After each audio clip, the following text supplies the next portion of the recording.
참석해 주신 여러분들께 감사 인사를 드립니다. ខ្ញុំសូមថ្លែងអំណរគុណយ៉ាងជ្រាលជ្រៅដល់អ្នកទាំងអស់គ្នាដែលបានចូលរួមសិក្ខាសាលាទោះបីជាមានការមមាញឹកជាមួយការងារយ៉ាងណាក៏ដោយ 특히 오늘 행사를 준비해 주신 홍나라 차관보님이야 미스디 SRL 공무원들께 감사 인사를 드립니다. ខ្ញុំសូមថ្លែងអំណរគុណយ៉ាងជ្រាលជ្រៅចំពោះលោកអនុរដ្ឋលេខាធិការហុងរ៉ាដានិងមន្ត្រីទាំងអស់របស់ក្រសួងឧស្សាហកម្មបច្ចេកវិទ្យានិងនវានុវត្តន៍ផ្សេងៗទៀតដែលបានរៀបចំព្រឹត្តិការណ៍នៅក្នុងថ្ងៃនេះ 여러분도 잘 아시다시피 작년 8월 타스크 센터가 성공적인 오픈식을 거행하였습니다.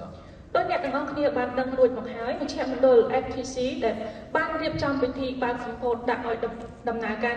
ជាផ្លូវការដោយជោគជ័យកាលពីខែសីហាឆ្នាំមុន 센터 오픈까지는